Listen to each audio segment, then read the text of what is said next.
Ambassade des alliés au Sungaba Congolais et na kati Afrique du Sud. Ambassadeur Monsieur John Nyakero na équipe naye bazali ko Sungaba Congolais et na kati Afrique du Sud. Na ba situation surtout ezala pona obtenir ba passeport c'est difficile. Ezala pona koya au secours ndenge tomoni ba pays mosusu neti Ghana, Nigérien, Malawi, Zimbabwe baye au secours na ba ressortissant na bango to ba peuple na bango bazana kati Afrique du Sud ko ba préférer bazonga volontairement na kati ya mboka na bango baye au secours baza organiser ba sud africain ko lo baye que non sengeli ba congolais bazongi pa na bango to ba étranger bazongi pa na bango situation na terrain ezali vraiment malade par rapport à bobangi ndenge continue kati ya batu tozomona batu misusu bazoloba ozala na mikanda te ozala légal to illégal avec ambassade ya République démocratique du Congo na kati ya Afrique du Sud. Ambassade na biso ezali désorganisée ezali ko communiquer na ba channel officiel te bazo communiquer na ba connaissance na bango batu oyo basalaka na ambassade bazala titrete ya communiquer na compte ambassade mais bango nde tomoni ambassadeur John Nyakero na équipe na ye bazali ko confier bango mission communication et ces groupes ba individu bazali koya pona komisler population kopesa ba information lokuta pamba te basela kina kopesa information et esengeli ba congolais o bazala kosa bazonga na Congo ndenge tomoni ba bikolo mosusu ezosala batinda ba identité na bango na kati ya mboka o identité ya mutu ezali très capital pamba te bakoki kozwa identité na yo kosalela yango mpe na ndenge mabe kosalela na ndenge ya criminalité tomoni ce groupe ya baindividu oyo koya koloba keno balie koloba na compte ambassade e bazwi baidentité ya bantu e maintenant bato yango bazolinga bayeba ka bakozonga nini ezoleka bato yango bakini donc ambassade na biso ezali mal organisé ezosala mosala te mpona kosunga bayike bana mboka bakongole na kati ya Afrique du Sud.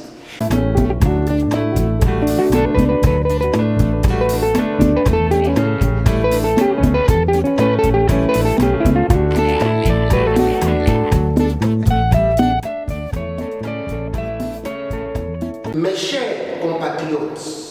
congolais et congolaises, bonne fête de l'indépendance à vous. Bayikie banamboka batata bamama bandeko bolingo. Bonne fête ya bosomi ya lipanda na bino banso ba congolais mokili mobimba. Le 30 juin 1960,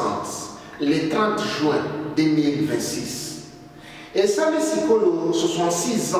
il y a indépendance. Et ça les sikolo 66 ans il y a lipanda, il y a liberté, il y a bosomi. Kouta na mboka Belgique bisiko wapi mboka na biso ezomaki na boumbu et biso na bakoko na biso tozalaka baumbu mais grâce à quelques élites to quelques bana mboka oyo balobaki ete non à jamais biso tokotika la kozalaka baumbu ya Belgique to ya bacolonisateur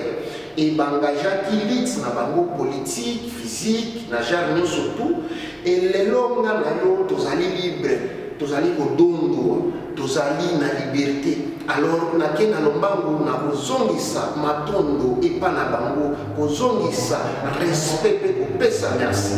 topesi merci na mwana mboka Patrice Emery Lumumba héros national que ton âme repose en paix. Merci pour la moussala osali pour la Congolais. Tu as la remercier de génération en génération. Tu as pesa merci na mwana mboka Joseph Kasavubu. Na ba onyo surtout basilaki na kobunda kopesa makila na bango potinga na yo Congolais tozala libre na mokolo ya lelo. Bonne fête bisika nyo surtout bozali na banzi bino bandeko na biso o bozali na kati ya ba parti occupé par pays agresseur par ba rebelle par ba étranger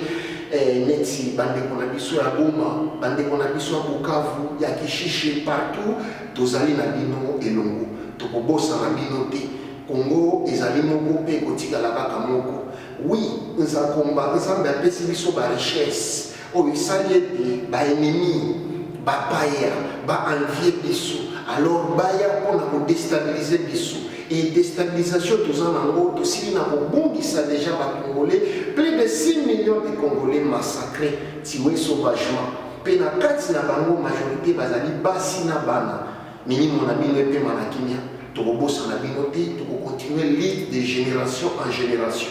Congo et kozala moko et kozala jamais divisé. En même temps, ngai lokola mopanzi sango kamona kamba musala na ngai ezali ko informer bayike ko dénoncer bisika mabe ezali pe ko encourager bisika bolamu te ko salima. Bayike bana mboka batata ba mama bandiko wa bolingo bobo sanate ko sabone ko laiki. Tozali na kati ya Afrique du Sud bisiko wapi tomoni ba Congolais bazali mingi ba ko célébrer mokolo ya indépendance malgré situation ezali pesa malamu te na kati ya Afrique du Sud bisiko wapi tomoni ekeleke bana mboka ba sud africain koloba ete non sengeli ba Congolais bazongi pa na bango to ba étranger bazongi pa na bango par rapport ya ndenge bazolobaki baye kozwa misala na bango bamemi criminalité do bapesi bareseau ebele ozosenga ete esengeli ba étranger bazongi pa na bango mais babetiseki mpona koloba ba étranger oyo baza illégal bazonga mais tomoni situation na terrain ezali vraiment malamu te par rapport ya bobangi ndenge ekoti na kati ya bato tozomona bato misusu bazoloba ozala na mikanda te ozala légal to illégal ozali toujours en danger mais bayiki bana mboka depuis na ntongo ya lelo na dispatche batimi na biso na baprovince songolo paka l'Afrique du Sud tokone bino na pokwa na rapport mobimba mpona koyebisa bino nini ezali situation ya mokolo ya lelo le 30 juin 2026 na kati ya Afrique du Sud. En même temps, nous avons l'ambassade na biso ya République démocratique du Congo na kati ya Congo, bacha sérieux na mosala bazosala. Ambassade ezali kosunga ba Congolais te na kati ya Afrique du Sud. Ambassadeur Monsieur John Nyakero na équipe na ye bazali kosunga ba Congolais te na kati ya Afrique du Sud. Na ba situation surtout ezala pona obtenir ba passeport c'est difficile. ezala pona koya au secours ndenge tomoni ba pays mosusu neti Ghana, Nigérien, Malawi, Zimbabwe baye au secours na ba ressortissant na bango to ba peuple na bango baza na kati ya Afrique du Sud o ba préférer bazonga volontairement na kati ya mboka na bango baye au secours baza organiser bazo communiquer na ba canal oza ba channel oza officiel ya ambassade na bango et population na bango ezolanda ba communication et puis ezana référence ici quoi puis sengeli ba kende kotuna. Mais ce n'est pas le cas avec l'ambassade de la République démocratique du Congo en Afrique du Sud. L'ambassade na biso ezali désorganisée, ezali ko communiquer na ba channel officiel te, bazo communiquer na ba connaissance na bango, bato oyo basala na ambassade. Basala titrete ya ko communiquer na compte ambassade. Mais bango nde tomoni ambassadeur John Nyakero na équipe na ye, bazali ko confier bango mission de communication et ces groupes d'individus bazali koya pona komisler population. Kopesa ba information lokuta pambate basela ki na kopesa information et tisengeli ba Congolais o bazana posa bazonga na Congo ndenge tomoni ba bikolo musu ezosala batinda ba identité na bango. Na kati ya mboka o identité ya mutu ezali très capital pambate ba ko kozwa identité na yo ko sala na ngope na ndenga mabe ko sala na ndenga criminalité ko bebisa bongo na yo ya mwasi na yo bana na yo pe ali bota na mobi. Mais tomoni ces groupes d'individus oyo oya koloba keno ba vie koloba na compte ambassade et bazui ba identité ya bantu et maintenant bato ngo bazolinga bayeba kamba kozonga nini ezoleka bato ngo bakini et tango bazo contacter ambassade azoloba ki ayebi bato ngo mais lobi tozomona bato ngo na ambassadeur na ba photo donc ambassade na biso ezali mal organisé ezo sala mosala te pona kosunga bayike bana mboka ba Congolais na kati ya Afrique du Sud. Yango na kenda lombango pona kobeta mbela na ambassadeur na biso Monsieur John Nyakero. Monsieur John Nyakero, s'il vous plaît, sunga ba Congolais na Afrique du Sud, salela bango mosala na lolenge sengeli salela bango, soki communication ezali esengeli ambassade et communiquer na ba channel officiel. botika ko engager bato moko mibale ba connaissance ko baza titré pour la communiquer pour l'ambassade et voilà maintenant bazali commissaire et bazo kotisa confiance entre population congolaise l'Afrique du Sud na yo ambassade où ils ont représenté République démocratique du Congo na kati ya Afrique du Sud.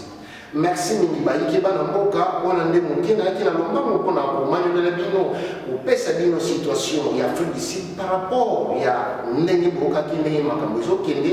beau s'abonner dans Mayangani télévision, beau liker, beau partager, de façon que vous allez informer à tout moment. Tolingi Congo, République démocratique du Congo, Mboka Bangkoko, Mboka Patrice Emery Lumumba, Mboka ya Kasavubu, Mboka ya Laurent Désiré Kabila n'a jamais trahi le Congo, Mboka ya Etienne Tshisekedi Lumumba, Mboka ba Congolais nous surtout ba patriotes nous surtout baza partout dans le monde.